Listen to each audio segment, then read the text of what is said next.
In the tradition of Jesuit schools, let us begin our program today with an invocation of God's blessings to be led by Father Roberto C. Yap, S.J., President of the Ateneo de Manila University. Immediately after the prayer, Father President will deliver his welcome remarks.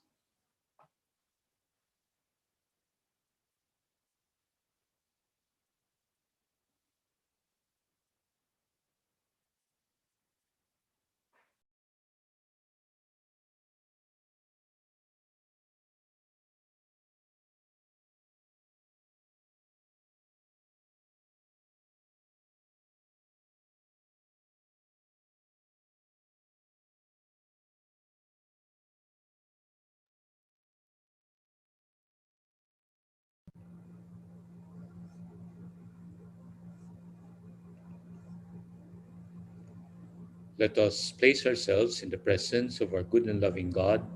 In the name of the Father, and of the Son, and of the Holy Spirit. Amen. Let us begin our prayer by listening to the words of Saint Ignatius Loyola. God's love calls us to move beyond fear. We ask God for the courage to abandon ourselves unreservedly so that we might be molded by God's grace, even as we cannot see where that path may lead us. These words of St. Ignatius offer us great consolation and encouragement during these trying times. Like St. Ignatius, we beg the Lord for the gift of discernment, that in whatever we do, we will consider two things. It is the right thing to do, and it is what will give us peace. Like San Ignacio, we ask the Lord for the gift of cura personalis, personal and loving care for the whole person, mind, body, and spirit, that we always help each other become the kind of people God created us to be. Like Father Ignatius, we pray to the Lord for the spirit of magis, the more universal good, tied closely to the Jesuit ideal ad maiorem Dei gloriam AMDG, for the greater glory of God, that in everything we do, we give God the honor and the glory. As we gather for the 19th Jaime V. Ongpin Annual Memorial Lecture on Public Service in Business and Government on the topic Inequality, Oligarchy and Dynasty, we place our nation, our Ateneo community, and ourselves in the hands of Jesus, our brother and friend, and we go forth into an uncertain but hopeful future, confident that Jesus is with us and that His Spirit is guiding us. Saint Ignatius of Loyola, pray for us. Glory be to the Father, and to the Son, and to the Holy Spirit, as it was in the beginning, now, and ever shall be, world without end. Amen.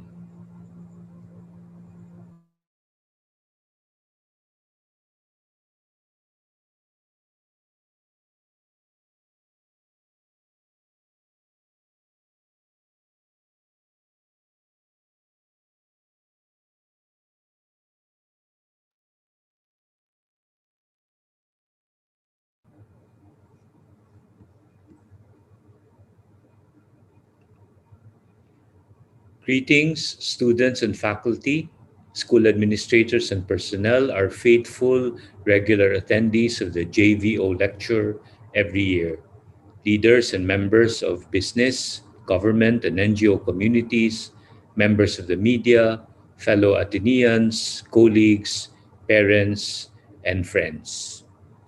Welcome to the 19th Jaime V. Ongpin Annual Memorial Lecture on Public Service in Business and Government. This year of the unprecedented COVID-19 pandemic, we conduct the JVO lecture for the first time online to observe physical distancing to prevent the transmission of the virus. We come together safely with a common interest in pressing issues of national concern and a willingness to help bring about change for the better. This year's lecture is on the subject of oligarchy and suggestions for reform. The featured lecturer is Dr. Ronald U Mendoza, Dean of the Ateneo School of Government and Senior Fellow of the Ateneo Policy Center. His lecture is entitled Inequality, Oligarchy and Dynasty. Dr. Run's lecture will be followed by discourse with selected representatives of the community, forming a panel of reactors, a youth leader, a member of the Philippine Senate who is a champion of human rights, and two political scientists from leading universities in the Philippines and Canada. If there is still time, we may receive questions and comments from the audience. It is our hope that we learn from each JVO lecture and do our share in making our country a better place to live in. Thank you for your time for this yearly forum, a program of the Jaime V. Ongpin Center for Business and Government and of the Office of University Development of the Ateneo de Manila University. Good morning to one and all. Magandang umaga sa inyong lahat.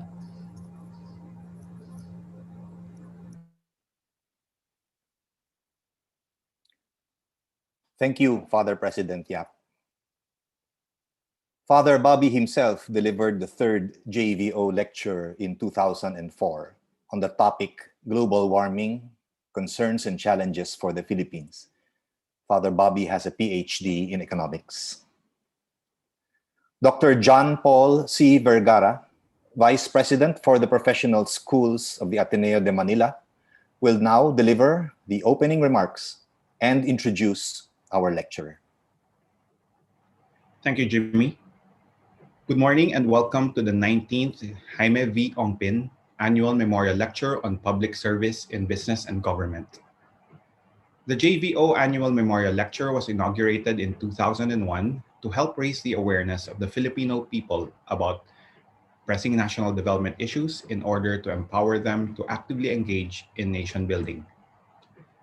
Delivered by business leaders, senior government officials, and leading academics, the lectures tackle critically important themes in the nexus of democracy and development, including climate change, corruption, education, federalism, globalization, health inequity, poverty, and national leadership.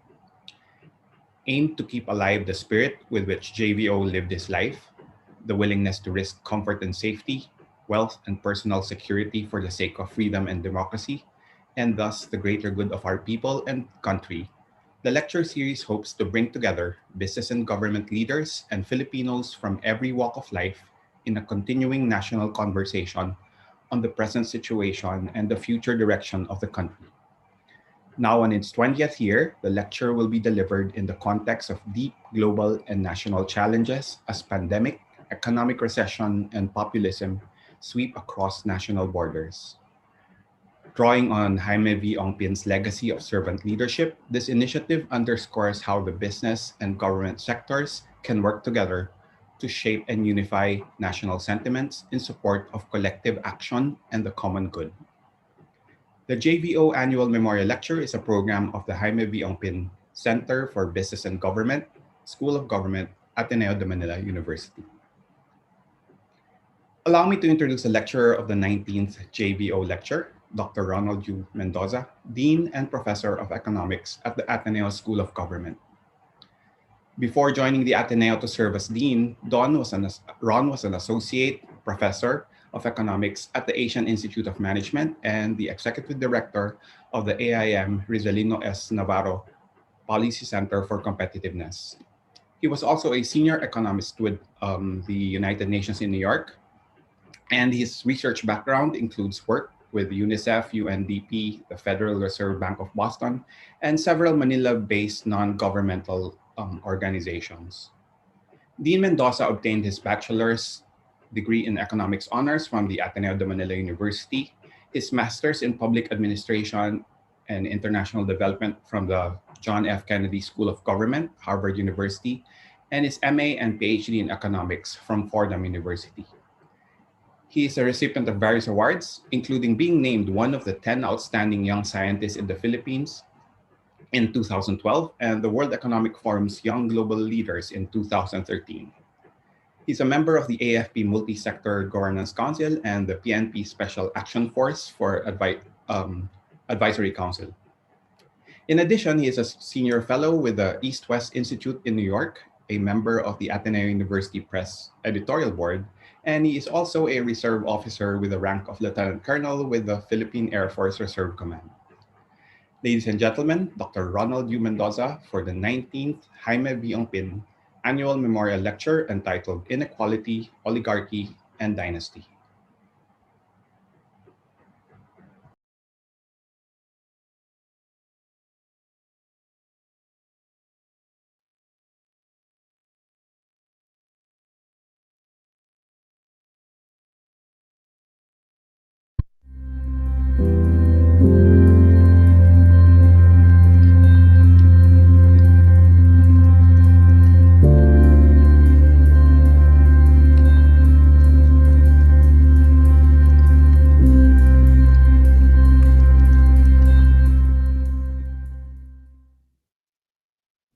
Let me begin by thanking the Ateneo de Manila University and the Ongpin family for the opportunity to deliver the 19th Jaime Ongpin Memorial Lecture. I wish it were under more auspicious circumstances. As I speak to you today, the world is racked by a pandemic that has spread across over 200 countries and territories, a global economic slowdown that is likely the deepest since World War II, and a populist wave that has challenged democratic principles and human rights in many countries. If crises offer an opportunity for deeper thought and deliberation, then I hope this lecture is a contribution in the direction of resilience and building back better. My presentation today will draw on my research and professional work in the past 2 decades. The ideas herein benefited from many research and professional partnerships, too numerous to mention here. But let me at least acknowledge friends and colleagues in the Office of Development Studies in UNDP headquarters, the Social Policy and Economic Analysis Unit in UNICEF headquarters, both in New York City, and also the Rizalino Navarro Center for Competitiveness in AIM, and finally, the Ateneo Policy Center in the Ateneo School of Government. I am grateful for their camaraderie and collaboration. I will begin this lecture with a discussion of economists' love-hate relationship with inequality. What we were taught in Intro to Economics is not necessarily what is reflected in the most recent literature, which exposes just how double-edged inequality can be. I will then discuss the related features of oligarchy and dynasty, 2 elements of inequality in the Philippine context. Here, a similar schizophrenia emerges, as some people argue that there are good and bad of both. The best way to assess good or bad is by analyzing the impact of the patterns of leadership for political dynasties and the structure of the economy as regards potential business oligarchy. In my discussion, I suggest examining the development implications of the broad patterns of dynastic or oligarchic leadership, rather than remain fixated with individual oligarchs or dynasts. In both economic and political spheres, I argue that the competition is the real answer to ending oligarchy and dynasty, promoting inclusive growth and sustaining development.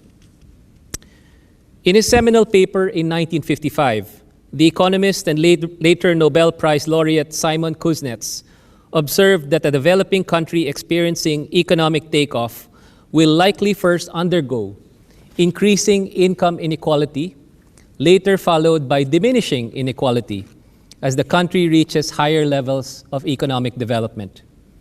Kuznets' inverted U hypothesis has become received wisdom for decades, producing economists that tend to tolerate or perhaps even celebrate rising inequality with the view that this is the price nations pay for economic growth and development. Hence, the canonical choice for policymakers is often between equality and efficiency, or growth and redistribution. Professor Raul Fabella, our national scientist in economics, in his book, Capitalism and Inclusion Under Weak Institutions, laid out the pragmatism that many Philippine economists have come to espouse. Referring to China's proliferation of billionaires, he notes, open quote, "The Jack Ma phenomenon may be argued to have helped rather than impede poverty reduction in China. If so, I call it a fair exchange." End quote. Advances in the empirical literature, however, painted a mixed picture of the Kuznets curve in reality. Andrew Berg and Jonathan Austrie, economists from the traditionally conservative International Monetary Fund, empirically analyzed 140 countries spanning the 1950s to the 2000s in order to determine whether and to what extent inequality affects long-run growth. In a path-breaking paper for the IMF, they noted how higher income inequality may trigger social unrest and bar the poor from human capital accumulation, contributing to shorter growth episodes. Economists like Danny Roderick have since argued that context matters for determining good inequality versus bad inequality, alluding to the types of activities that lead to inequality yet have different implications on economic development. And it is this richness in context that should probably convince us today to shed any rigid dogma on inequality. Despite the mixed evidence, many economic development plans remain primarily focused on economic growth and poverty reduction, with very little messaging on inequality. Perhaps this belies an abiding anticipation of the self-correcting half of the Kuznets curve, once some level of economic development is achieved. Candidly, it is also a far more controversial goal to reduce inequality than to merely reduce poverty. In the Philippines, historically, the story has been more of a double whammy: a failure to reduce poverty more aggressively, even as inequality persisted. The official poverty figure prior to COVID-19 was around 17% of the population. Already, early studies of the impact of COVID-19 predict that the pandemic could push at least 1.5 million Filipinos into poverty. Self-rated poverty collected by social weather stations shows that this was well over 70% during the tail end of the Marcos administration, and this has declined over time to about 50%. During the pandemic in 2020, it is likely that this figure has spiked again, but SWS has so far not released an update that includes the lockdown period.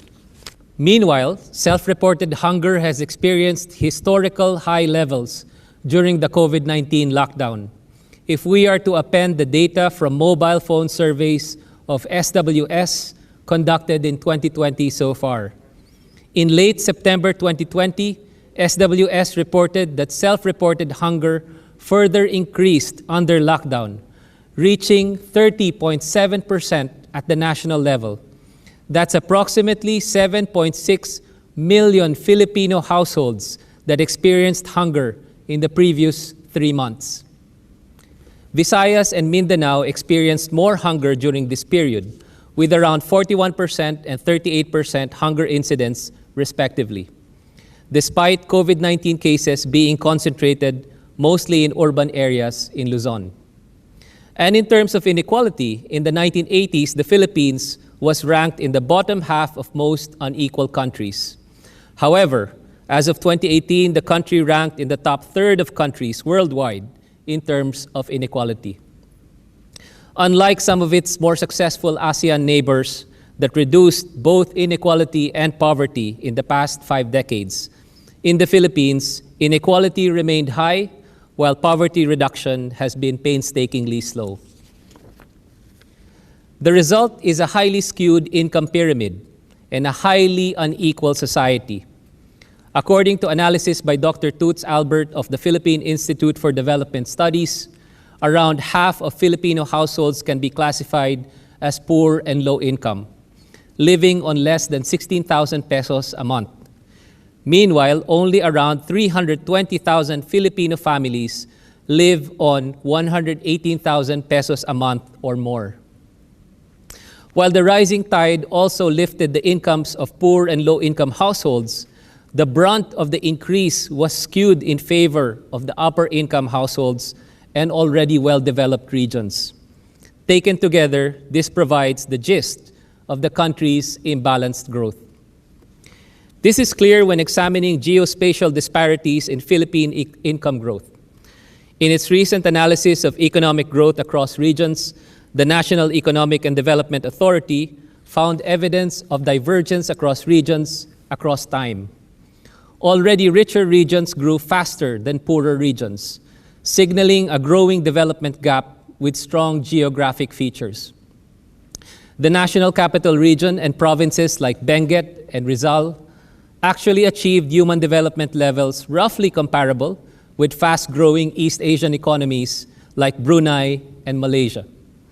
Nevertheless, other parts of the country, notably in Mindanao, lagged in human development. Human development indicators in Sarangani and Maguindanao are roughly at par with conflict-prone Central African Republic. A Filipino child born in Tawi-Tawi can expect to live up to 54 years of age, a full 19 years shorter than the national average and 24 years shorter compared to children living in La Union province.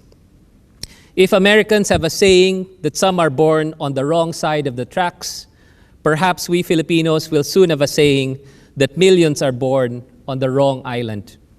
Luzon being the best place to be born in terms of human development prospects, and Mindanao the complete opposite. What accounts for the divergence in income growth paths across regions and across socioeconomic groups in the Philippines? What could be behind the bad inequality in the country? Structurally, there are many possible drivers of inequality, since it could take shape in any number of ways. As Roderick reminds us on whether inequality is good or bad, he predictably says, it depends. I will focus on three main structural features that appear most relevant to the Philippine context. First is the disaster-prone nature of the Philippines and the propensity for non-inclusive recovery. Second is the worsening concentration of political power in the hands of a few political clans and the resulting conflict of interest in dramatically changing the status quo. Third, the prevailing economic structures where some sectors are still dominated by rent-seeking rather than competition, in turn resulting in an economy more known for exporting labor rather than generating jobs. Beginning with the first question, and highly relevant in the present pandemic and economic slowdown, analysts rank the Philippines among the most disaster-prone countries in the world. It ranked 9th in the World Risk Index in 2019, which ranks 180 countries in terms of vulnerability to disaster risk, and in terms of man-made factors that either build or weaken resilience to shocks. This is only a slight improvement from ranking 2nd most disaster-prone in 2014 and 3rd in 2015, 2016, 2017, and 2018. There is considerable evidence by now on the unequalizing nature of disasters and crises, particularly when relatively richer sectors and communities have greater means for resilience, while already vulnerable communities and sectors tend to suffer the full brunt of these aggregate shocks. Geographically, there is also evidence that better governed and managed jurisdictions are also more resilient to crises. In my work with the United Nations over a decade ago, our research exposed how crises could exacerbate already existing poverty and inequality. In the 3 Fs, food, fuel, and financial crises of 2008 to 2010, many of the less developed and heavily indebted countries in the world and poor and low-income communities bore the brunt of these aggregate shocks. And during period of austerity that soon followed, social spending and investments for the worst-hit communities and sectors were often the first to be slashed as part of austerity measures, yet budgets for military spending and infrastructure less so. Weak and non-inclusive recovery periods were in many cases characterized by children and young people dropping out of school, never to return, undernourished infants and children whose cognitive abilities would be permanently constrained throughout the rest of their lives, and countries whose taxpayers would be saddled with debt, having socialized the bailout of excesses generated by the financial sector or the corrupt or both. There are troubling signs that history is repeating itself under the present pandemic and economic slowdown. As I have argued in other forums, under lockdown there is a deep divide between the technology haves and have-nots, creating a demarcation in resilience and crisis coping across students, workers, firms, and communities. Just to illustrate, several million students may be unable to enroll during the lockdown due to factors such as lack of connectivity. As Damien Barr, a columnist for The Guardian, amply noted, we are not all in the same boat. We are all in the same storm. Some are on super yachts. Some have just the one oar. Crisis responses that strengthen systems, such as those that provide adequate social protection, education, and health services, also preserve the economy's main ingredients for inclusive and robust growth for the longer haul. Otherwise, crises are accompanied by non-inclusive recovery, which then feeds the bad inequality that weakens some of the key factors behind long-run growth. If society fails to protect the vulnerable, crises can turn into inequality machines.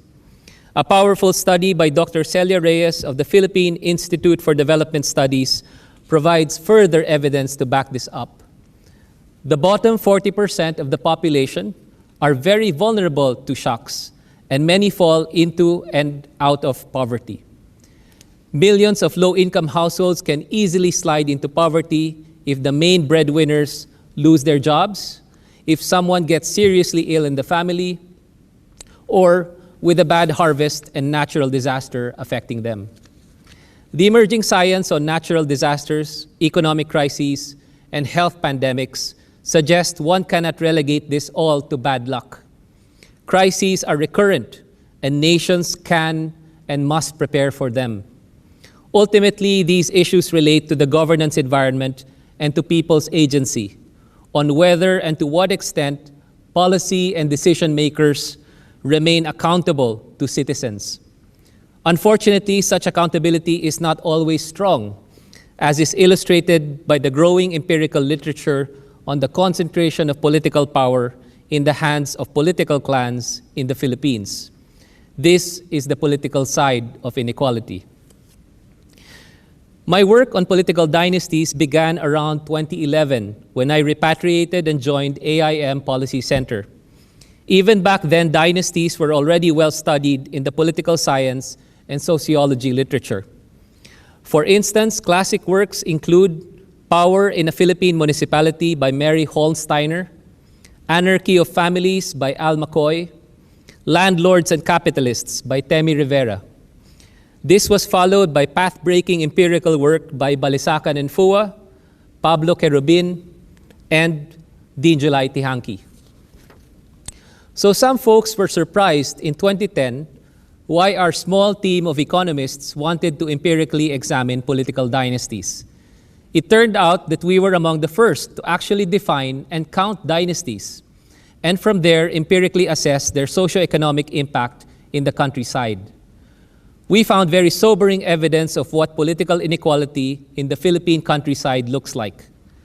Our data-intensive 2012 study of political dynasties in the 15th Philippine House of Representatives during the 2003 to 2007 period suggests that about 80% of dynastic legislators experienced an increase in their net worth during this period. About half of the sample did so well that their asset growth beat the returns from investing in the Philippine Stock Exchange. Updated figures reinforce this picture of privilege and power. Based on their self-declared statement of assets and liabilities and net worth, some dynastic legislators in both the lower and upper houses of Congress have experienced phenomenal growth in their wealth while in office. One dynastic senator saw his wealth increase by over 500 million pesos in just 3 years, while another saw her wealth increase by 1.9 billion pesos in just 6 years. Would it surprise you then that these senators were actually husband and wife? Among selected dynastic congressmen whose sal-ends we tracked, we saw even more impressive growth rates in wealth, ranging from almost 200% to well over 300% in just over 3 years. If these congressmen were listed in the Philippine Stock Exchange, then they would put most blue chip stocks to shame. It is not necessarily bad for the already wealthy to run for office and to try to serve. On the other hand, if you become even more wealthy while in public office, that's another thing altogether.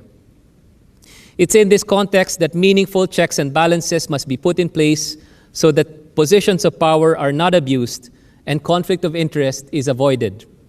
The benefits of public availability of SAL-N data probably outweigh any negative effects, especially if the increases in wealth can be properly evaluated in independent and fair reviews. Our studies tracking political dynasties also show that they win in elections by much larger margins of victory, probably owing to distinct advantages due to incumbency and, in some cases, the sheer number of family members already serving in office. In the words of one non-dynastic mayor who described this to me some time ago, "Sa eleksyon, hindi lang isa ang kalaban ko, 5 sila." In our research, we have begun to track thin dynasties, sunod-sunod, and fat dynasties, sabay-sabay tumatakbo at nanunungkulan. If we define fat dynasties as those political clans with at least 2 elected members in office, then fat dynasties already dominate most of the local government. 80% of governors, 67% of congressmen, 53% of mayors, and 40% of vice mayors are from fat dynasties. Perhaps most troubling, and this is the main link to the income inequality side, more political dynasties in the Philippines are located in regions with relatively higher poverty levels. The image you will see in my presentation, for example, is the house of the resident fat dynastic political clan in Dinagat Islands, one of the poorest provinces in the country. It's often referred to by the residents as the White Castle. Do poor people vote for dynasties? Or do dynasties fail to reduce or even worsen poverty? Recent empirical evidence, both in the Philippines and abroad, suggest that the balance of causality flows from dynastic leadership to higher poverty. Yet, context here matters significantly. The dynasties to poverty link is likely significant in places where few checks and balances are left to temper the concentration of political power. Our ongoing study suggests the negative impact of dynasties is strongest in Visayas and Mindanao. We hypothesize that some form of competition, either in elections or through democratic checks and balances by stakeholders, for instance, business, media, academe, and civil society organizations, could probably temper this negative relationship. After the crisis and political elements of inequality, the final aspect I would like to discuss relates to big business, notably the concentration of wealth that is associated with weaker competition in the market economy and the high risk of rent seeking. The common definition of oligarchy refers to a government run by a small group of powerful individuals. The Greek philosopher Plato, however, referred to oligarchs as greedy men reluctant to pay their fair share of taxes. In oligarchies, the majority are poor and disempowered, while a small ruling class consolidates power. And they subvert laws to press their own interests over the common good. Hence, following Plato's definition, oligarchs could be in business or in politics. More recent conceptions of oligarchs refer to a wealthy class that exercise influence over government and the economy. Russia's Magnificent Seven, who controlled much of Russia's banking system in the post-Soviet Union transition period, and China's princelings, comprised of children of the original high-ranking communist officials during the country's Cultural Revolution, are among the possible examples. From here on, and just for clarity, I will refer to the group of potential business oligarchs, since I am convinced that political dynasties can also fit the oligarchic bill. How dominant are the business oligarchs in their respective economies? Without condemning all wealthy people to the term, let us at least take a look at a few indicators of potential concentration of economic wealth and power. The Material Power Index, developed by Jeffrey Winters of Northwestern University, is the ratio of the average wealth of the top 40 richest individuals and the GDP per capita of a country. Using this indicator, China, Indonesia, and the Philippines stand out in this small sample of countries shown here in my figure. The extreme wealth of such a small group is not necessarily detrimental to development goals. The key issue here lies in the behavior of these businesses as regards competition, the structures that generated this wealth and the resulting disparity, and how this disparity affects the citizenry. Here, context really matters. The international research on business oligarchs paints a complex picture of their role in development. Even as oligarchic countries could grow fast initially, scholars like Daron Acemoglu of MIT contend that democratic systems will eventually outperform oligarchies because oligarchies create the structures and the incentives to protect against competition and stunt innovation. This is why I've come to emphasize identifying oligarchic behavior rather than any particular business oligarch. Stifling competition is the key oligarchic behavior to stamp out. However, a firm being large per se is not necessarily detrimental to inclusive development, as evidenced by the developmental role of big business among the Asian tiger economies. In the Philippines, oligarchic behaviors include obtaining government contracts using political connections, engaging in illegal activities to gain an advantage, such as insider trading, and capturing regulatory institutions in order to extract sweetheart deals. Scholars of Asian industrialization, such as Dr. Paul Hutchcroft and Ann Kruger, called this either booty capitalism or crony capitalism. In early literature on the Philippines, it was clear that political leaders gave advantages to business cronies in ways that also helped to consolidate political power. Rick Manapat's Some Are Smarter Than Others, for example, details how Marcos relatives and cronies benefited immensely, even as the country failed to industrialize and was eventually plunged into debt and economic crises in the mid-1980s. The corruption-tainted Bataan nuclear power plant still stands to this day as a testament to how debt-financed white elephant projects can burden millions of Filipinos and future generations, while a few cronies and their political patrons benefited. Yet not all cronies have graduated to become full-fledged business oligarchs, as Dean Julay Tihanki of De La Salle University has emphasized. Many cronies come and go with political administrations, yet some big business players have demonstrated staying power across multiple political cycles. Their importance in the economy and their influence in politics have prompted some to suggest that they could be the real kingmakers. Just as my analysis of political dynasties focused on the effect of this leadership pattern rather than on specific families, my thinking on the presence and impact of business oligarchy is also focused on economic structure and anti-competitive behavior.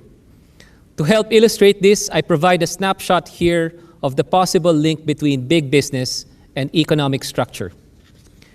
The figure shows the top 10 wealthiest individuals in the Philippines and the key economic sectors where they have invested in. Their names are not shown here, only their wealth ranking from 1st to 10th.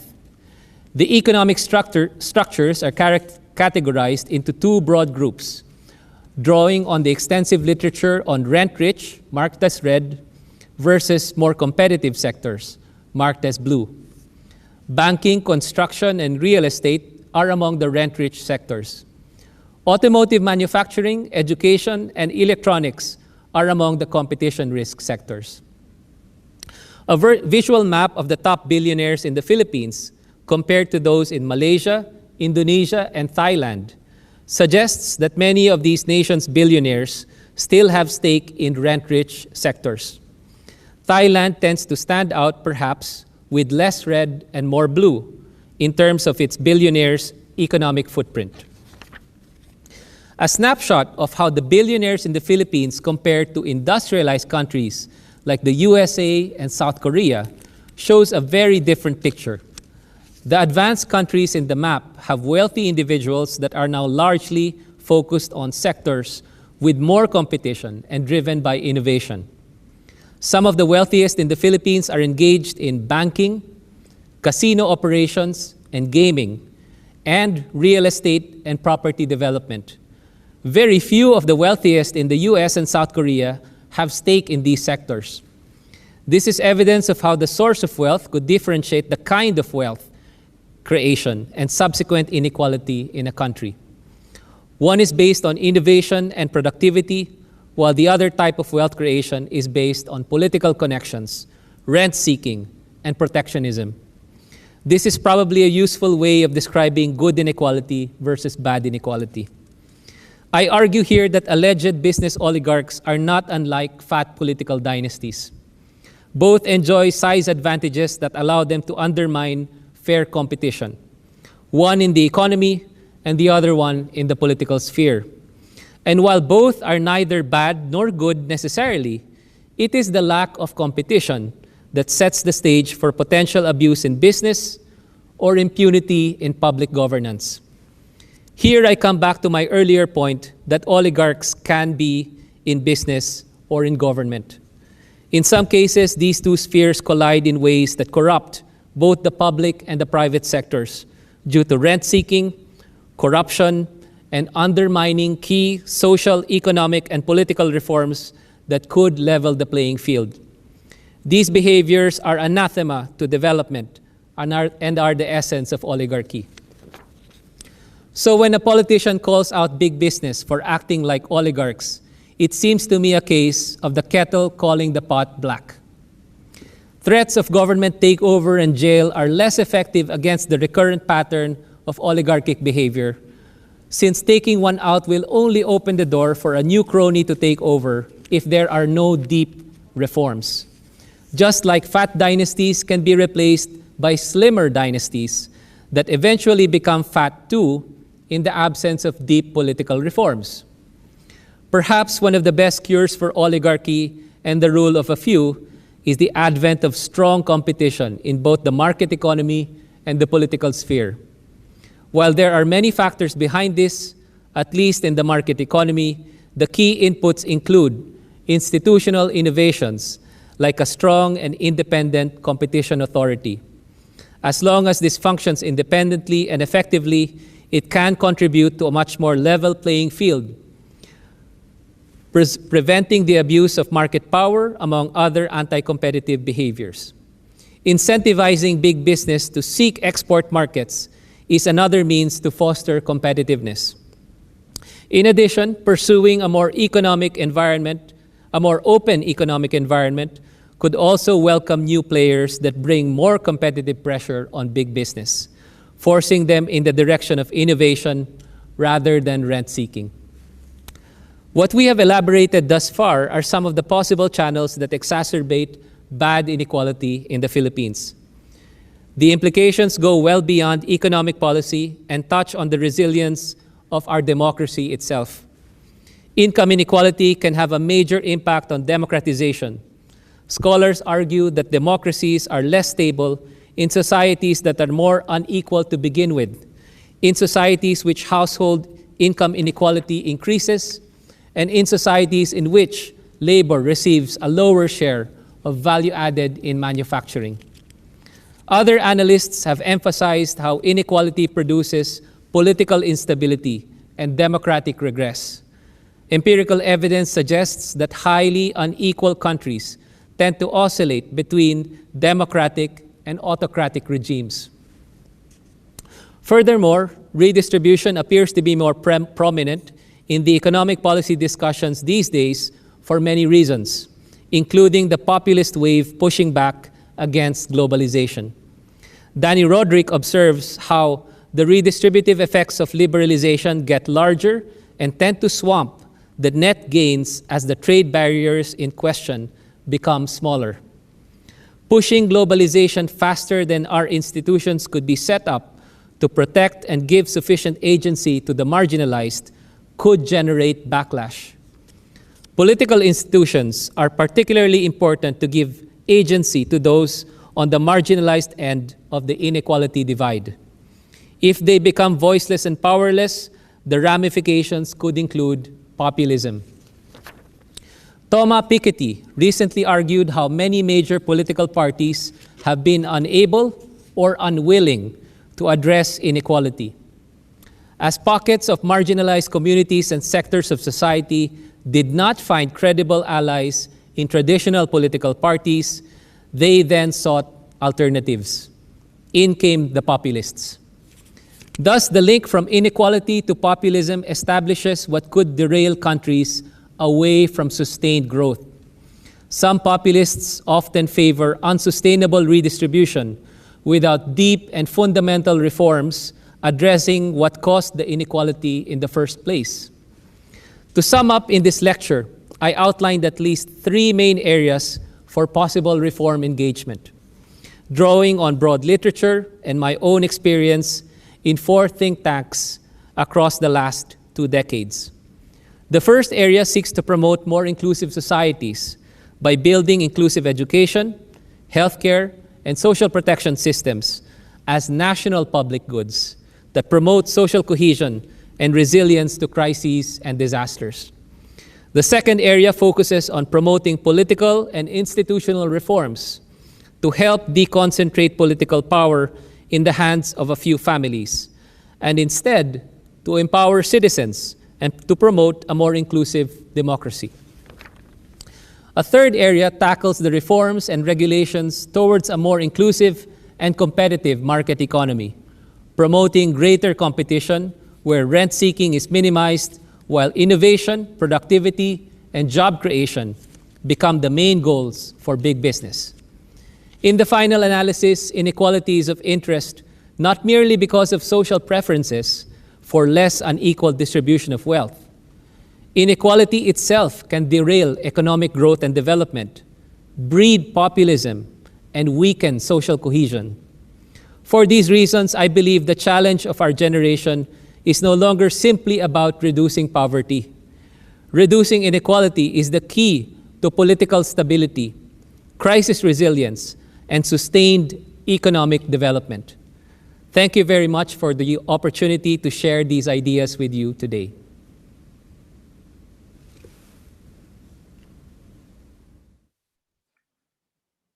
Thank you so very much, Dean Mendoza.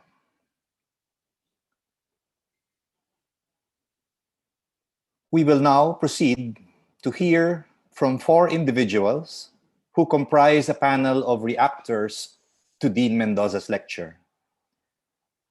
In alphabetical order, they are Mr. Jameson Beharin, Dr.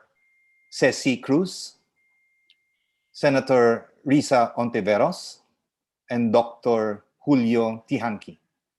After all of them shall have spoken, Dr. Mendoza shall respond. We also invite the members of the audience to post any questions and comments you may have, which may be posted in the chat facility of the pertinent platform that you are using to access this lecture program, whether on Zoom, Facebook, or YouTube. In doing so, please indicate your name and any designation you may have in the institution or group you belong to or represent. We will ask Dr. Mendoza to address as many of your questions and comments, consolidated and summarized by the program staff, which the remainder of the time given to our program can accommodate. Our first reactor represents the youth. Mr. Jameson Waknang Beharin, or JB, is a third-year student in the Loyola Schools of the Ateneo de Manila, where he pursues a Bachelor of Arts degree in Political Science and a Master of Arts in Public Management.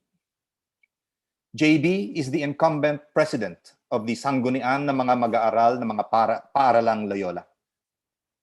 An alumnus of the Ateneo High School and Grade School, JB has been a facilitator or participant of several youth leadership assemblies. His interests include Philippine history, government, and current events. And among his skills are leadership, organization, and strategic planning. Let us now hear from Mr. JB Beharin. Thank you very much. Thank you very much, Dr. Hofilenia, for the introduction. Thank you very much also to Dr. Mendoza for his presentation.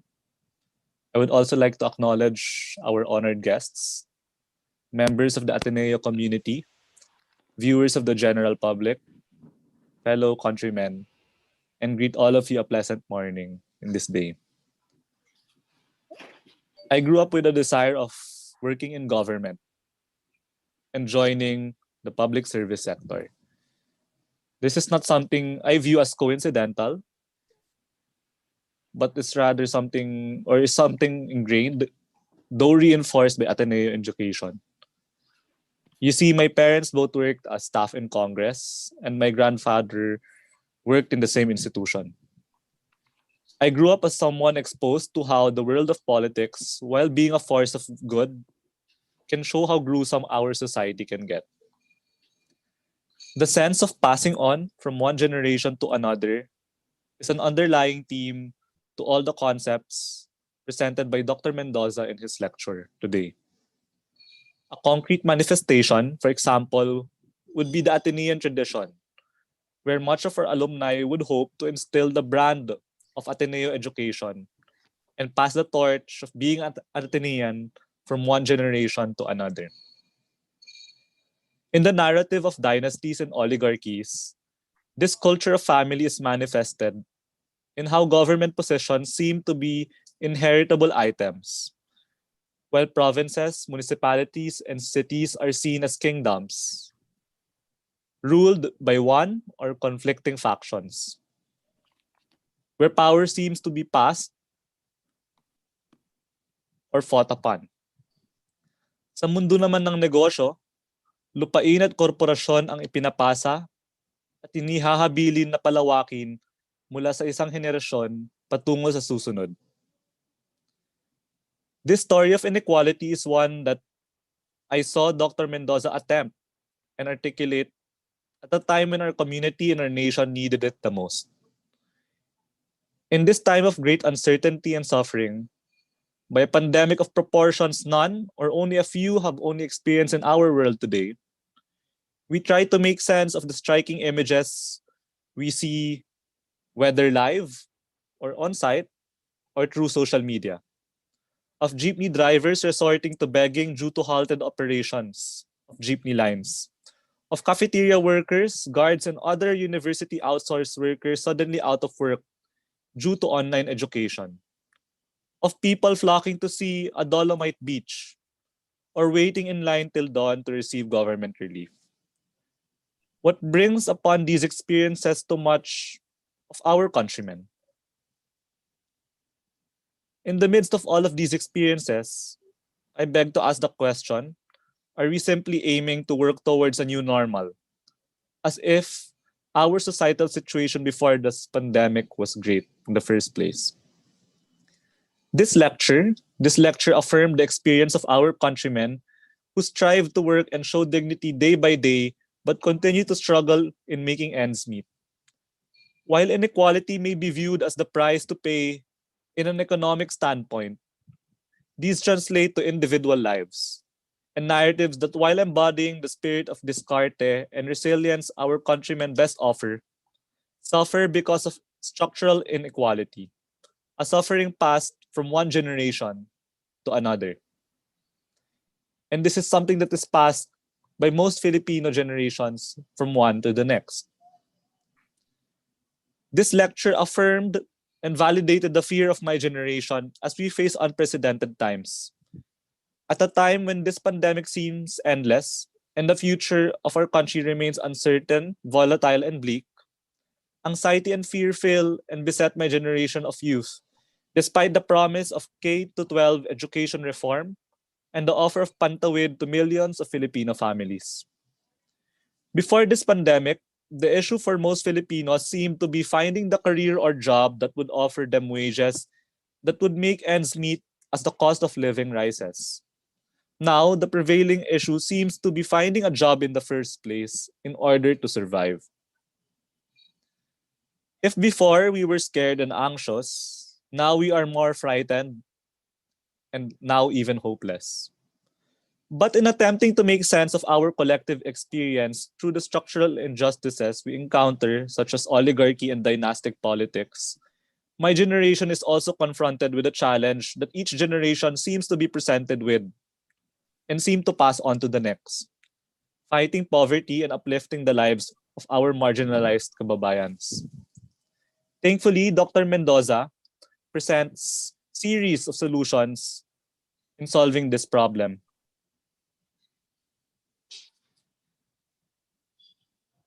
And in doing so, we could very well begin in asking ourselves the right questions to begin. They may be difficult, but they present us with a meaningful discussion. Marapatin nating magsimula sa mga mahahalagang tanong na magkaroon tayo ng makabuluhang diskurso na magpapagalaw sa atin sa mga araw at taong ito. Una, paano tayo magkakaroon ng mundo ng pamumulitika kung saan hindi na kinakailangang bumili ng mga politiko ng boto para manalo at hindi na kinakailangang mapamudmuran ng supot at sobre ng ating mga kababayan. Political and economic reforms paired with measures for inclusions were mentioned. And perhaps we could start concretely mentioning what these reforms are and what they entail. Pangalawa, sa ating pamahalaan na puno ng mga opisyal na nanggagaling sa mga dinastiya at kadalasang pinaghahalo ang politika at negosyo, saan natin maaaring asahan na magmumula ang pagbabago? Is it still reasonable to hope that change could be ignited from within? And if yes, is there anything that those wanting to do good can do better than those who have done before them? Pangatlo, binanggit na nakapokus sa paglago ng ekonomiya at pagbawas ng kahirapan ang ating development plans sa ngayon. Sa anong nivel mahina ang pag-atake nito sa kawalan ng pagkapantay-pantay ngayon? At sa mas diretsahang tanong, ano ang kinaiba ng poverty reduction at inequality reduction? At pang-apat, nilalatag na palala ng palala ang kawalan ng pagkapantay-pantay na nagdudulot ng patuloy na kahirapan at katiwalian. With one challenge causing and being an effect of the other, we seem to be stuck in a chicken and the egg situation. The lecture offers that we go with solving inequality to be more effective. How then would targeting inequality be more strategic for us in the long run? More than making sense of our world that is becoming more complex and the ever-present problem of suffering, I think our greater challenge and test lies in praxis. It is no longer simply about cherishing democracy and remembering EDSA, but more about fulfilling its unfulfilled promise of freedom. Liberation from hunger, liberation from fear, liberation from the lack of opportunity. How might we overcome our divides that we may augment each other's limitations, transcending our familial and regional interests to fight for the challenges collectively presented to us as members of this country? How might we finally get the challenge of solving poverty in our generation? Sa henerasyong ito, paano nga ba natin tuluyang susugpuin ang kahirapan? That is all for my response. Thanks. Thank you very much to everyone. Thank you very much, Mr. Beharin. Our next reactor is Dr. Ceci Cruz, an assistant professor at the Vancouver School of Economics and Department of Political Science, University of British Columbia, since 2018. Before then, she was, since 2014, assistant professor with an HSBC chair of the Institute of Asian Research of the same university.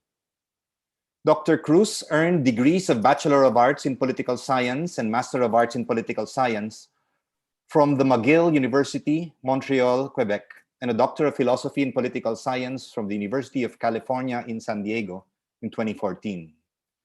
Her papers have been published in leading journals such as the Economic Journal, American Political Science Review, American Economic Review, and American Journal of Political Science.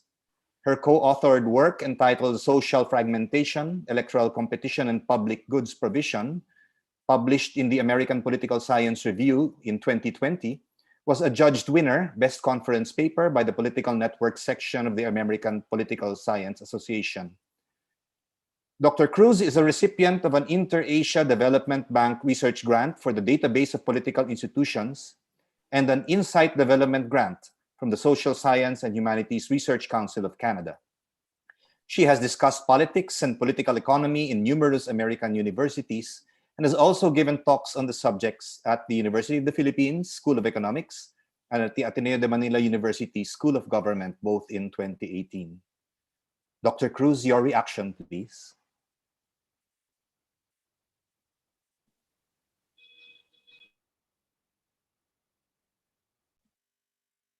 Thank you, everyone, and thank you, Ron, for an inspiring presentation.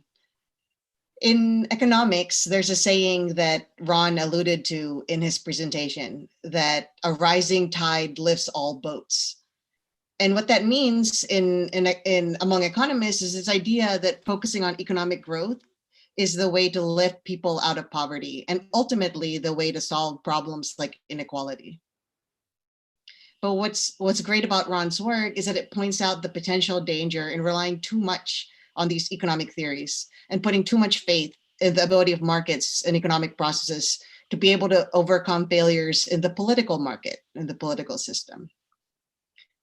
And Ron's work is particularly powerful because it builds on these economic theories and uses the most sophisticated analytical tools, but it also pushes us beyond where our academic training takes us, right? In terms of, for professors, for political scientists, and for economists, he pushes us to do better, to ask ourselves what more can be done, to shine a light on the role of policy and politics in our theories of economic growth and inequality. Ron's work also pushes us harder to think about concepts such as corruption and political dynasties in much more systematic ways, and not just caricatures of bad practices and bad politics.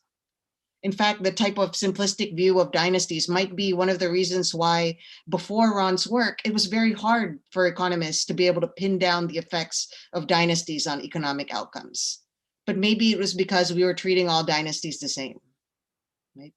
And Ron's work shows that nuance and categorization of political dynasties matter. It matters whether they're holding office concurrently in a fat dynasty, or in sequence in a thin one. Those things matter for economic outcomes. And this work also sounds an alarm for the country. These fat dynasties are linked to poverty and inequality and worse outcomes for our people. And in a way, it might be tempting to come away from this presentation and conclude that the answer is simply to get rid of these economic oligarchies and these political dynasties. But more than anything, Ron's work highlights the need to look beyond these simplistic solutions.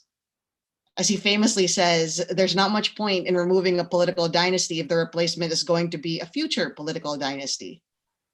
And what we need is more competition to level the playing field for more players to enter and compete.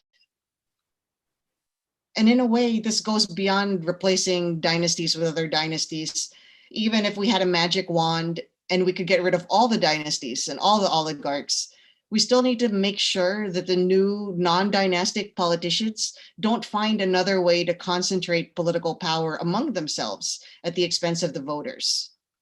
Because really, this is what's at the heart of Ron's work and the heart of his research agenda. And that the idea is that the root of this issue is a concentration of political power and economic wealth. and the lack of competition that will let us get to better outcomes. It just so happens that in the Philippines, this concentration of power takes the form of political dynasties and economic oligarchies. But you could imagine that in other countries, it might take other forms. And this is why Ron's work speaks to other countries beyond the Philippines and applies to other contexts beyond the idea of political dynasties and oligarchies. And I would encourage, more along the lines of highlighting what other lessons could apply in other contexts. And so for me, the main question coming out of this lecture is, how can we break out of this cycle? And here's where I want Ron to push the literature even further, because we can certainly limit concentration of power through legal and institutional means. But what we find, being Filipino, we find that both businessmen and politicians are very good at getting around the rules and getting around the limits that we set for them. Think about what happened when we put term limits on mayors, for example. Then mayors would just have their wives or their son or their daughter hold office as placeholders, and then they would take office again, right? And this is because perhaps the more fundamental problem that Ron alludes to in his presentation is that the incentives of these businessmen and politicians are not aligned with what's good for the country.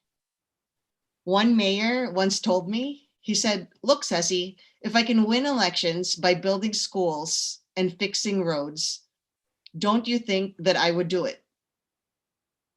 And to me, that makes a lot of sense, right?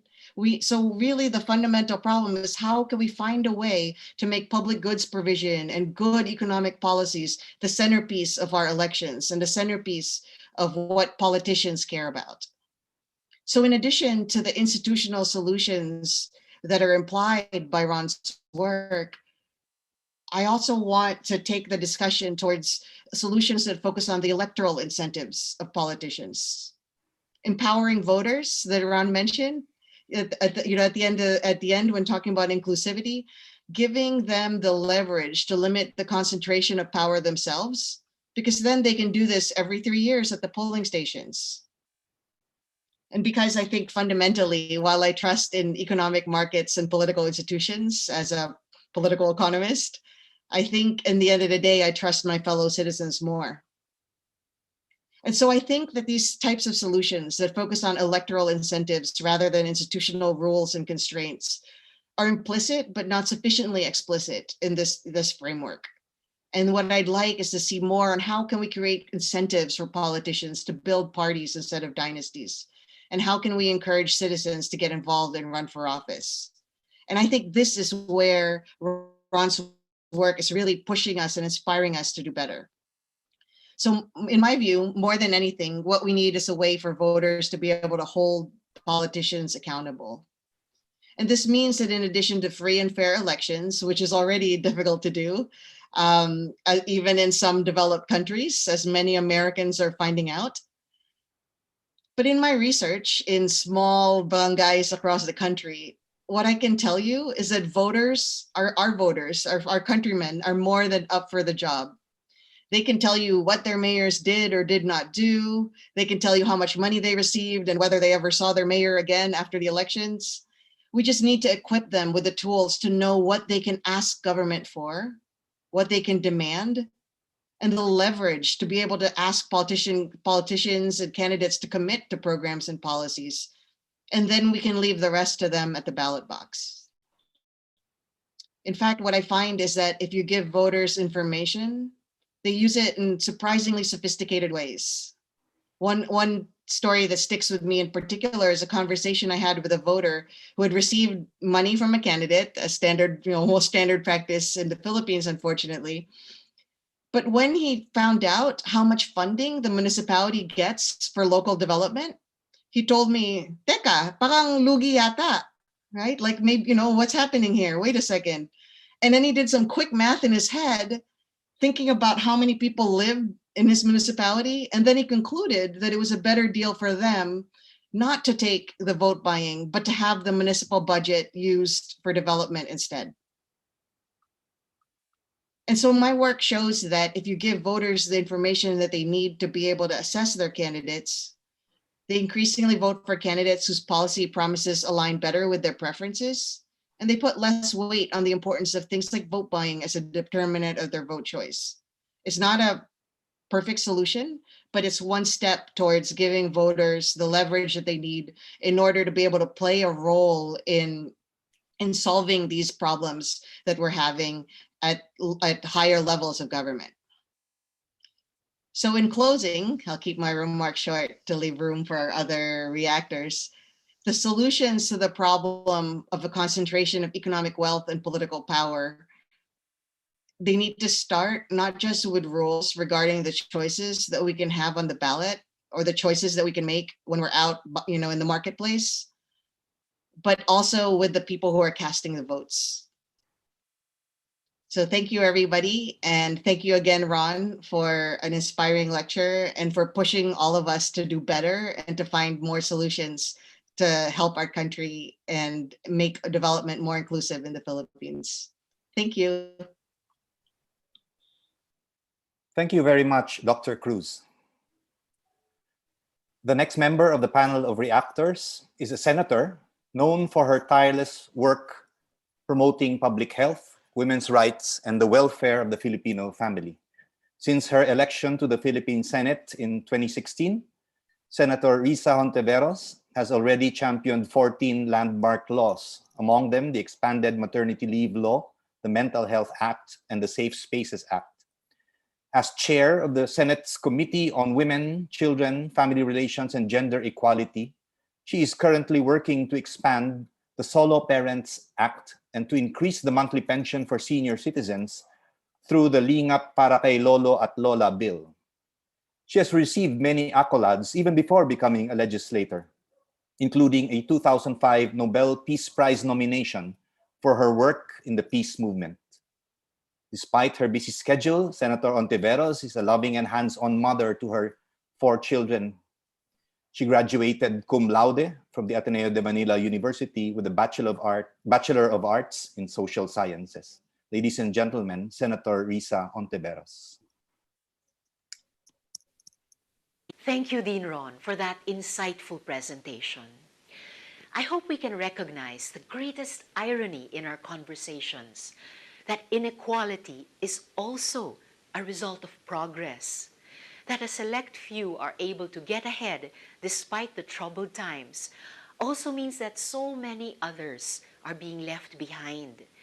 While we tout economic and technological progress, some people have not managed to escape dire situations like poverty, homelessness, hunger, and other social conditions that disproportionately affect those at the fringes of society. So I strongly agree with you, Dean, that inclusivity and social cohesion are some of the most important building blocks of reducing inequality. I can't stress how important inclusivity is, especially during times of crisis, like this pandemic, in which people are not just looking for information, but are trying to cling to some semblance of order and normalcy. But are we reaching out to our people? Inclusivity is the mark of genuine unity and understanding. It's the fuel of what they call new power, which moves side by side instead of top down. It is participatory, but this is not necessarily a new concept. This new power is an idea as old as time. It's about harnessing the power of the collective. It does seem almost crude and so simple that efforts toward a more sustained economic development should be built on a foundation that addresses the basic human need to belong. And yet, as social beings, so few things can motivate humans as much as belonging, our representation, our identity, our own place in the world. If diversity is not harnessed with inclusivity, then our shared visions for the future, the so-called new normal, would remain at the level of mere potential. And if there was a time to measure just how inclusive we are as a society and how much more work needs to be done, the past 6 months should be a good enough gauge.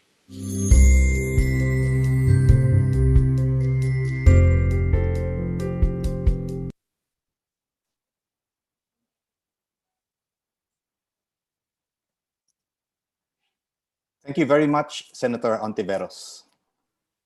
The final reactor from our distinguished panel is Dr. Julay Cabral Tihanki, a professor and research fellow at De La Salle University, where he served as the chair of its political science department, the chair of its international studies department, and the dean of its College of Liberal Arts from 2013 to 2017.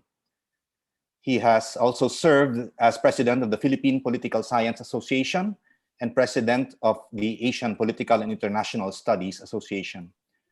Dr. Tihanki is presently the regional manager of the Varieties of Democracy, or VDEM, for Southeast Asia and the Pacific, and a founding fellow of the DLSU Southeast Asia Research Center and Hub. He specializes in the comparative politics of East and Southeast Asia, with particular focus on elections, party politics, democratization, and governance. He has written and published papers on elections, party politics, and political dynasties in the Philippines, Japan, and Southeast Asia, and appears regularly as a political analyst for local and international media outlets. He was recently a distinguished visiting research scholar at the Center for Southeast Asian Studies at Kyoto University. Dr. Tihanki is an alumnus of Ateneo de Manila, De La Salle University, and the University of the Philippines. Ladies and gentlemen, Dr. Tihanki.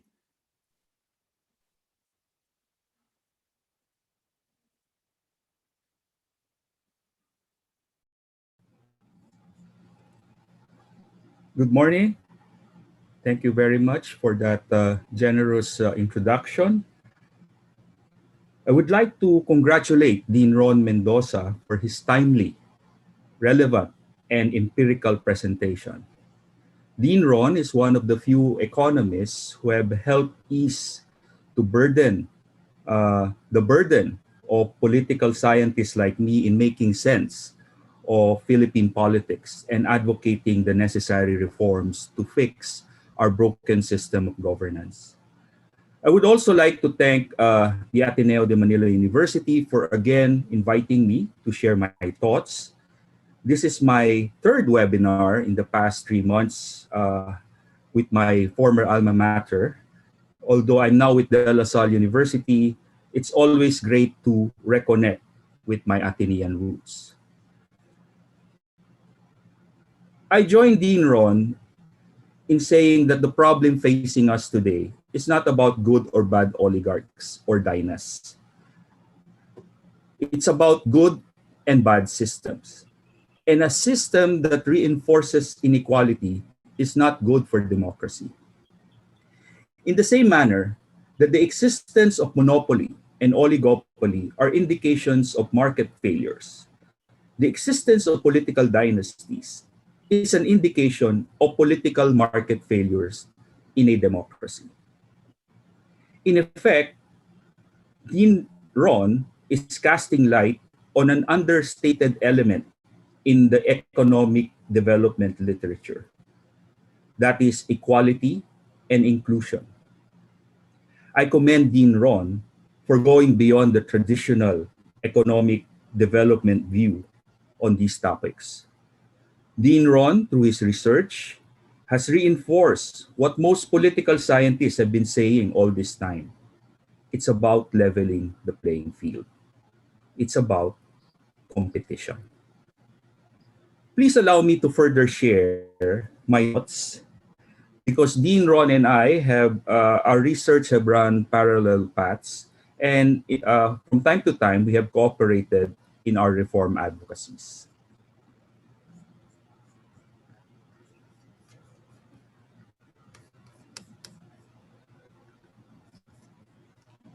The Philippines takes pride in being the oldest democracy in Asia. And yet, for the longest time, the quality of its democracy have been held in doubt. Some have even questioned and provided us with a false choice between democracy or development. The Philippine experience with our market-based liberal democracy has been characterized by a recurring boom-bust economic cycle that coincides with a similar pattern of political development and decay. And despite the long tradition of institutionalized and democratic practices and history of popular struggles, Philippine society has engendered an elitist and clientelistic democracy embedded in an underdeveloped economy. Data gathered by the varieties of democracy, so far the largest database on democracy around the world, have pictured the tumultuous journey and development of Philippine democracy. As we can see in this chart, uh, the same pattern of political development and decay uh, have characterized our attempt to consolidate democracy in this country. And in recent decades, since the restoration of democracy after the fall of the Marcos dictatorship, after the period of authoritarianism, we have seen the same unstable, tumultuous politics in recent years and in the recent decade, characterized since 2001 by a long-running legitimation crisis, whose effect we still experience up to the present. The American political scientist John Seidel characterized our Philippine politics as being compromised by patrimonialism, provincialism, and personalism. Philippine democracy was not fully democratic, Philippine capitalism was not really capitalist, and even Philippine communism was not properly Marxist or Leninist. Another political scientist, David Werfel, points to the division or the distinction between elites of wealth and elites of power. The oligarchs are part of the socio-economic elites of wealth. Nathan Kimpo argues that a combination of wealth and power have resulted in the rise of what is known as the oligarchic elite. In my own studies, in my own research, I have tracked down political families throughout the history of our republic. And my latest count is that there are 319 political families that have controlled local and national politics. 234 of these political families continue to dominate our elections, and 220 have held local positions for at least 2 decades. If we look at the durability and dominance of these dynasties, 35% of political families, which comprise 111 political clans, have been active since the colonial and post-war period. 39% of political families have emerged in the last 4 decades. Only 26% of political families are dormant and defunct. The study by Daniel Smith provides us a comparative perspective. And for those of us who are suffering from diabetes or hypertension, this is a good picture of why dynasties, particularly fat dynasties, are bad for the health of our democracy. If we look at the existence of political dynasties in several countries, according to the study of Daniel Smith, the composition of a legislature in which there are more than 20% of legislators belonging to political dynasties is an indication of a dangerously high level of legislative or of political dynastic capture. The middle range is between 10 to 15%. And normally, there are political clans that exist in other legislatures around the world, but the normal rate is between 5 to 10%. And Germany is the least prone with only 2%. According to the research of Dean Mendoza, in the coming years, our dynastic composition, not only in our legislature but also in our local government units, will reach a extremely high of 80%, and that is dangerously bad or critical for our democratic health. At the local level, it has become so bad, the system, that it can be likened to the social cancer affecting all aspects of our state, market, and even our civil society. In the end, I share Dean Mendoza's advocacy for inclusion and equality. And in the past years, we have both advocated the following policy advocacies with the objective of leveling the political playing field. We have advocated regulating political dynasties, strengthening political parties, and implementing campaign finance reform as a spectrum of reforms that are necessary in pushing for democratic equality in this country. Of course, this would not be possible if we don't also take into account social and economic inclusion. Thank you very much.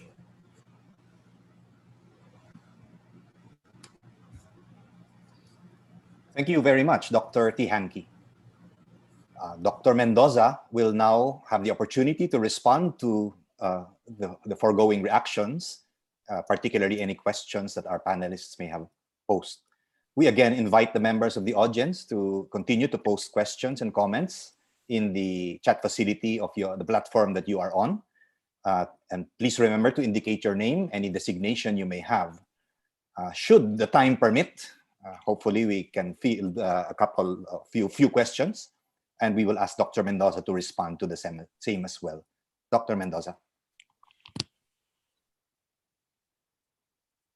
Thank you very much. Thank you very much, VP Jimmy. Thank you to Ceci, JB, Senrisa, and Dean July for these very, very enlightening and encouraging comments and reactions to the presentation. I would like to just touch on a few reactions and sort of share some views on them. And please forgive me if I don't get to react to all of the questions and issues raised. I do think that you shared them in the interest of sharing with the broader group and discussion. And I think the key takeaway is that the research in this area is very rich and still ongoing. So we need to continue this discussion and work. Let's go first to JB, who I think very succinctly and powerfully noted that we do need a clearer distinction between simply poverty reduction and a broader reform agenda on inequality reduction. And he hit the nail on the head. I think if we begin to understand what the big difference would be, then we can also begin the advocacy on advancing a more egalitarian society, right? And of course, this is all about balance. This is not about equality. I'm sure many of my fellow economists will have thoughts to share on my presentation today. Some of them will probably debate me on the Kuznets curve and the emerging evidence. But I do think this is a discussion that is healthy for our democracy and healthy for our economy. My quick answer to JB would be there's a concept called pre-distribution, which I have been studying for some time now. In fact, all the way to graduate school days. And I will exchange notes with JB and any of the young people who are interested in this concept of preventing the structural features of inequality. I'll give you a very concrete example. If a child does not get nourishment while they are in the womb of a mother. And this could happen when the father lost his job, or when there was an economic crisis, or when there was a COVID-19 pandemic. If that child is born with less nutrition, that child's cognitive abilities will be permanently limited. No amount of government intervention or luck for that child will ever get back that lost capability inherent in that human being. So that is a situation faced by millions of our children who are not actually adequately caught by the social safety net. Imagine millions of workers getting into the workforce, and all they had was the bad luck of being born in a province ruled by a warlord, or during a time when there was a deep crisis. So they had less cognitive abilities. So this is the type of social safety net which I think we need to start thinking deeply about, because inaction in the part of our country and our state actually condemns many of our countrymen and women into this kind of permanent, I would call it a form of disability actually, but this is the kind of inequality that is also relevant for much of our country. So the pre-distribution is thinking about investments in human capital, strengthening social safety nets, and making sure that at least these base conditions for inequality don't get to take root, right? So I'm happy to talk to JB more about this, and also to the young people out there listening. In terms of Dr. Ceci Cruz's comments, I very much thank her. She gives me too much credit. Actually, I would share with Dr. Ceci and Dean July that I have become a student again when I returned to the Philippines in 2010. I was abroad for about 15 years. I worked in the UN for about a decade. I was a senior economist when I eventually decided to repatriate. And of course, I had been out of touch with the Philippines scene for quite a while. And it was thanks to Ceci, Dean July, Dean Tony Lavinia, Dean Edna Co, Dean Marife Mendoza, many thinkers in the Philippine context, even President of AIM, DJ De Jesus.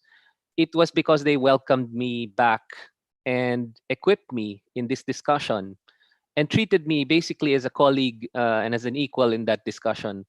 I was quite new to it. This is not necessarily where most economists actually focus. And I will humbly admit that I became a student again in 2010. And now that it's 2020, I'm very grateful to Mrs. Ongpin and Ateneo de Manila University for giving me the opportunity to share what I have been working on over the past decade, but also the decade before that when I was in the UN. So this is how I would answer Ceci's very glowing comment on what we accomplished. And I always say we instead of I, because I think this is the collective effort of many thinkers, and I painstakingly noted down all their names in my lecture. So thank you to all of them. And thank you to Ceci. I do believe in the kind of work Ceci is doing, particularly in terms of reaching to the to the citizens and the voters, which I agree is ultimately what needs to change dramatically.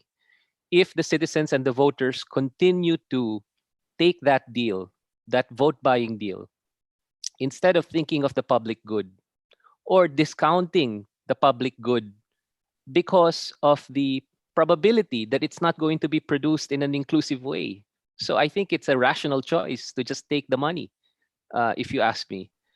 You're looking at roads, they get built, but they're also not they're also not hardy.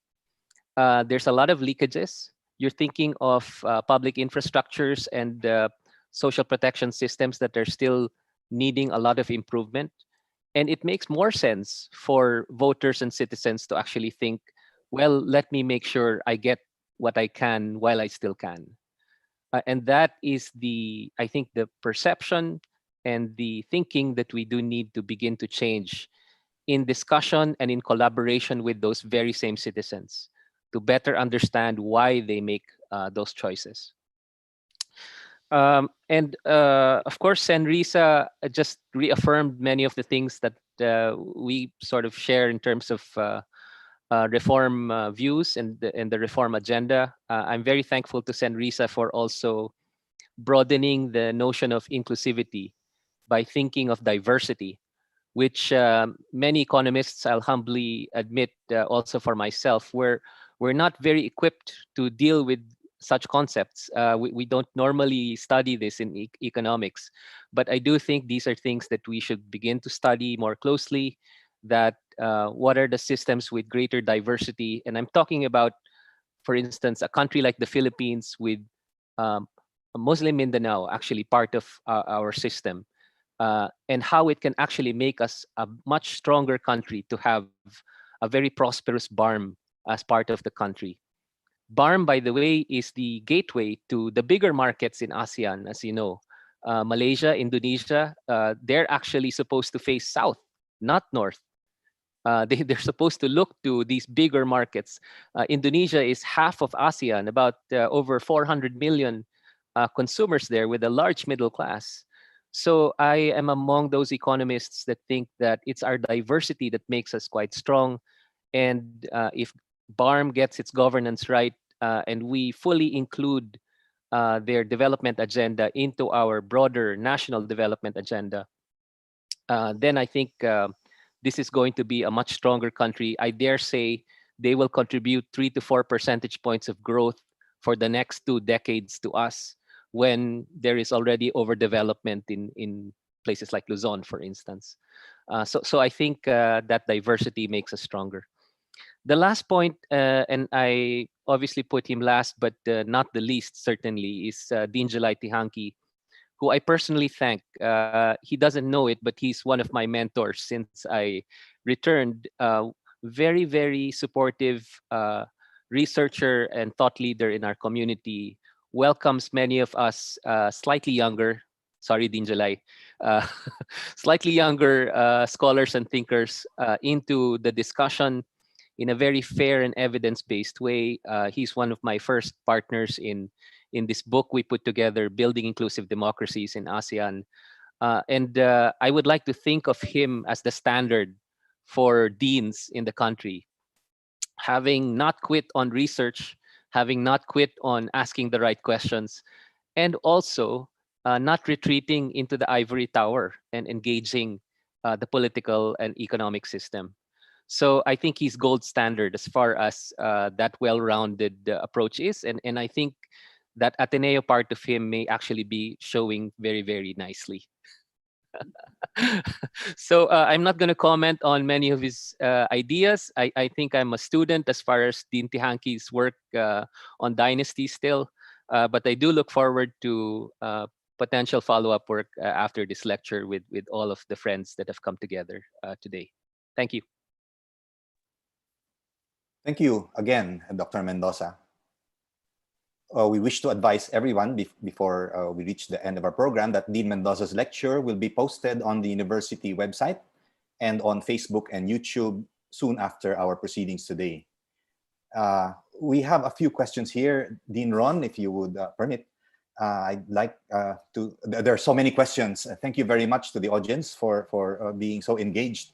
Unfortunately, our time will not allow everything to be voiced out. I'm doing my best to try to lump a few together, though. But let me start with this. Rainer Bona of the TLF Sexuality, Health, and Rights Educators Collective asks I think the anticipated question: won't the disallowing of dynasties curtail the flourishing of good ones and the right of the people to choose their leaders? Should I answer that quickly, Jimmy, or should I take a few questions? I guess I can answer it quickly. Maybe just quickly this one. I think the next question will be a collective one, Dean Ron. Okay, I think in between Dean July and myself, we've answered that question over 100 times in the past decade. and I think the best way to answer it these days is to think about system. And I take Dean July's ideas here that really what we're focused on is the system of governance and leadership of this pattern where it's being dominated by a few families. So it's not necessarily the person or the family. It's actually this pattern of leadership that produces lack of checks and balances and the high potential of impunity. Um, I would add on to that, taking off my economic hat and just putting on my citizen's hat, that I wonder out loud to the young people out there whether they want to live in a country where the system decides who gets to be congressman, mayor, or president, even before you have a fighting chance to prove yourself. Even before JB, for instance, may be one of our best senators potentially because of his innate leadership capabilities that he will hopefully develop over time. But why would you develop that over time if you have the wrong last name? Would you want to live in a country like that? So I pose that to the young people out there in terms of that particular question. The suggestion of reformists, including Dean July Tihanki, myself, and others, is we need a traffic light for our political system. Everyone gets to have his or her chance to lead. It's just that we need more vehicles passing through the traffic light in an orderly way rather than only the big trucks, the big tanks, the big warlords who get a chance to become governor, mayor, or congressman. Kasi kung wala kang traffic light, unahan lang at syempre yung pinakamalalaki yung makakalusot, right?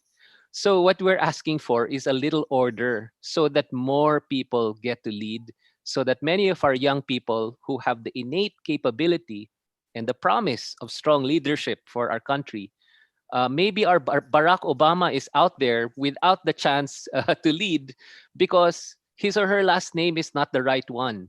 So that is why I know many of us are advocating for this traffic light, a more orderly way of selecting our leaders. Thank you. This next collage of questions really has to do with people asking solutions, whether the short term or the long term. For example, how can big business pivot to or invest in research and development or innovation? How to incentivize the same, perhaps, as a way of dealing with the issues. Relatedly, on how to open up the economy to competition, given that, as you mentioned, oligarchs themselves formulate policies, which economic policies. There's a related question on what perhaps could be done in terms of for fomenting reforms, the needed reforms, without waiting for a strong president to commit to such reforms, no? Or how to get the disadvantaged fisher folk and farmers to mobilize effectively against political dynasties. In the matter of electoral reforms, what are these? No? So it's a whole bunch of questions, Dean Ron, on yes, we'd like to do something, and what are these? No, and then maybe I can just put it in here as well. In the interest of time, are there any success stories among the LGUs now? No, or even in government? Has the present governmental dispensation, administration, and Congress, what has it done to address these issues? Okay, thank you very much to all those people who raised these very important questions. And obviously, we just have a short period to go through them. But I will share a few thoughts and then invite Dean July, Ceci, and JB to also share some thoughts. I know many of them, Dean July in particular, has been thinking about some deep reforms in this area.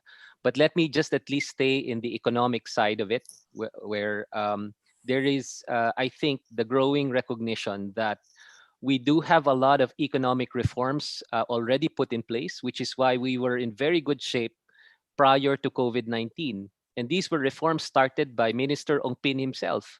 When they took down the dictator and actually took over office, reforms started during that period, which we are now also reaping in terms of the increased competitiveness since of the Philippines, right? So in the way that reforms in the economic sector is like building a house. Each set of reformists put on a brick or several bricks into this house, right? And so not everything gets to happen all at once. That's the reality of these economic reforms.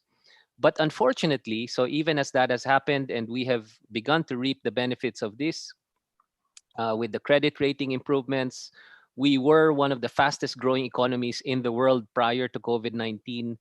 And I credit this all the way to the first finance minister who took over after Marcos, and that's the person for whom this lecture has been named after.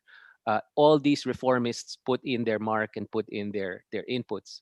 However, I think the growing recognition is that maybe there is too much focus on the economic reforms and not enough focus on the political reforms. And that is where I and a few others, I know Dean July is sort of among them, have started to talk about allowing the political reforms to catch up a little bit with the wealth and development that we managed to produce, because the wealth and development we managed to produce is quite skewed. And that's why we have this inequality. We are a wealthier nation, but not everyone's boat has been lifted. And not everyone's boat has been lifted in the same degree. And that will in turn impact on the political stability of the country. So that's where this narrative so therefore we must let the political system and political institutions catch up, not just the economic reforms. So we're pushing rice tariffication, we're pushing incentives reform for investors, we're pushing train. Um, Many of these reforms are actually good reforms, but in the environment of weak governance and weak institutions, even good reforms can produce bad outcomes. We already see this, right? We expected our farmers to be stronger now after pushing for rice tariffication. Ask them whether they are actually feeling stronger and more competitive now. You see them in the news. They are actually on the brink of falling, basically quitting in terms of the agricultural sector. Even as we all know, food security is one of the areas we need to build back better on, because that is going to be a key for our continued inclusive development. So I think even good reforms in the absence of good governance and good political systems can turn out to be detrimental.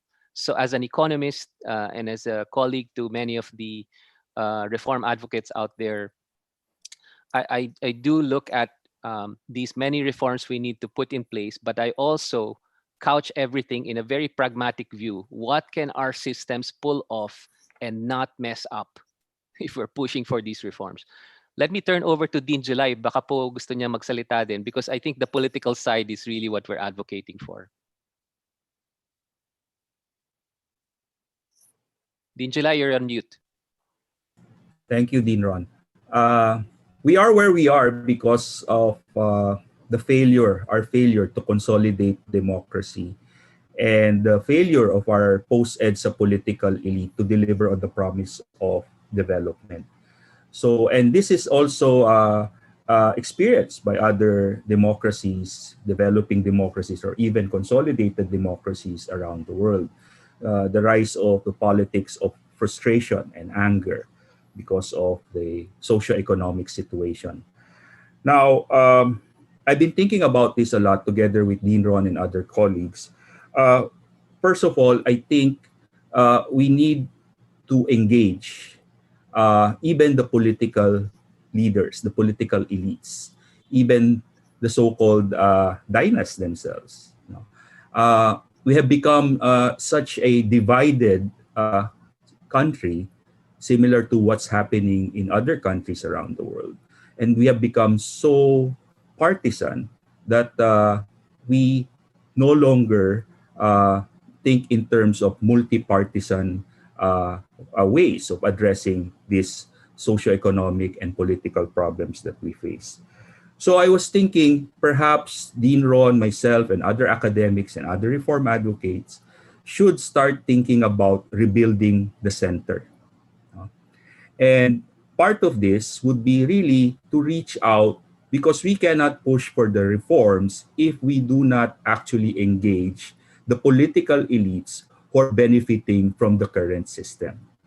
And we try to engage them, and we engage all partisan groups, no, and try to think of a negotiated social pact or a negotiated political settlement. This goes in all dimensions of Philippine society, the peace process, electoral reform.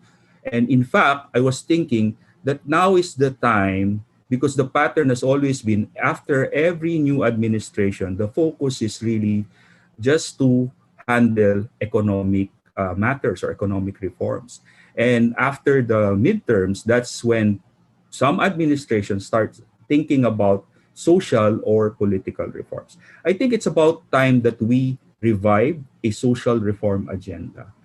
Let's start thinking about rebuilding the center and a social reform agenda. Thank you. Thank you, Dean July.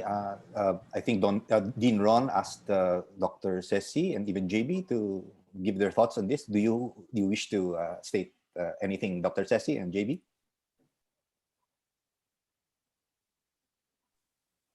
All I want to say is to thank both of them for their comments and for the chance to be a part of something like this. And that I think like with people like Dean July and Dean Ron and working towards these types of reforms, I think the role for academics like me is to find ways to support that through our research and through our own policy advocacy. So just sign me up and I'm ready to help with the reform process, but I don't have any others to add. Thank you. I'd also like to thank the organizers and, of course, Dean Mendoza for his lecture. I think throughout his lecture, he's acknowledged that we've had a lot of social safety nets in the past few years, but then there's a need to perfect these. And that's something I actually laid out in the response I gave about K-12 reform and about the 4Ps. And I think these are systems that we could build upon in this meaningful reform process moving forward. Thank you. Dean Ron, if you will, I think there's time for maybe one more, maybe a couple more. Yeah. This is asked by Mr. Joseph Gonzalez. Looking at the Latin American experience, what do you see? What is your view about having the left, including communists, be legitimized as democratic players in Philippine political life? Okay, another question which actually I'm not an expert of, but I can at least share as a thinker that looks at how we can build a more united society moving forward for the country, right? And my impression of the Latin American literature, which I am slightly familiar from my UN days and also from following what's happening there, is that without these stronger, more inclusive political systems, what you have is a swing from left to right, political instability over periods, where, as Dean July was suggesting, the country is unable to build the center. So what you have is sort of the kind of instability that is not very, very conducive to sustained and inclusive development and growth. That is precisely what we need to avoid for the Philippines. And we can already see the signs of this if we just look at our social media and mainstream media every day. We have a growing hate of the other side. It's not even disagreement anymore, where you plan to meet up and discuss what your disagreements are about so that you can maybe find some common ground. It's not. It's about really destroying the other side and stopping the other side and demonizing the other side. And this is why I am a student of political science, because this is not just our country. These are many countries that go through this populist phase. And if we, as economists, and I'm talking to my fellow economists again, if we fail to understand how deep this thing is, that no amount of rice tariffication, incentives reform, tax reform is going to solve what is malfunctioning on the other part of the car, right? So it's not economic. It's actually partly economic, but mostly on the political side. And we need to reclaim that ability to build the middle ground again. And we're not going to build it if social media is amplifying all this demonization anti-red, anti-right-wing rhetoric which we are seeing and which our young people are being exposed to.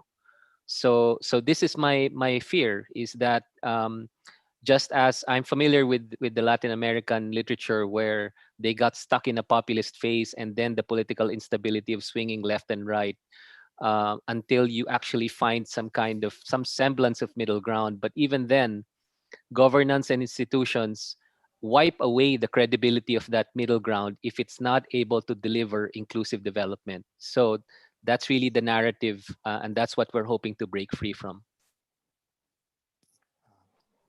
Thank you. Our time, unfortunately, is drawing to a close. But what we can promise those who have expressed the comments and questions is that we will certainly take stock of this and we send this over to Dean Ron. And as was mentioned, the studies continue. And so I'm sure that they will appreciate looking at the questions that we failed to be able to entertain at this time. So thank you to all, to Dean Ron and to all the members. At this point, we invite Mrs. Maria Isabel Garcia Ongpin to close the lecture with her remarks. Mrs. Ongpin. Okay, thank you very much, Dean Mendoza, for this very enlightening lecture. And thank you to the panelists, especially with the idea that we have to build the center, we have to go to a middle ground, we have to negotiate, we have to save this country, we have to become more equal. And with that, I leave you to think of the enlightening remarks of Dean Mendoza. Thank you very much. Thank you, Mrs. Ongpin. Again, we wish to advise everyone that the lecture will be posted on the university website and on Facebook and YouTube soon after our proceedings today. Maybe we can get Dean Ron to perhaps respond. I think I saw his screen pop up. Was there something you wish to say before we close, Dean Ron? Oh, no, I just didn't want to end the event without thanking again Mrs. Ongpin and the Ongpin family for the chance to share these views and share this research. This is not just my own thinking, but obviously the work of many others who believe in this reform and who would like to see us continue to put in those bricks for our political system and for our economy so that we continue to strengthen the democracy. Thank you, po. Thank you. Thank you, Dean Mendoza. Thank you, everyone. To all who have joined this year's Jaime V. Ongpin Annual Memorial Lecture, maraming salamat. This has been your Master of Ceremonies and Moderator, Jimmy Hofilenya. Please stay safe, everyone. Thank you. Thank you.